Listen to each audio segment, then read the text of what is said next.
करी. हरी मुखे म्हणा, हरी मुखे म्हणा, पुण्याची गणना कोण करी.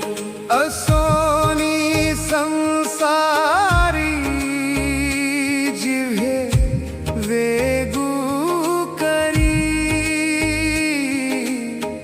वेदशास्त्र उभारी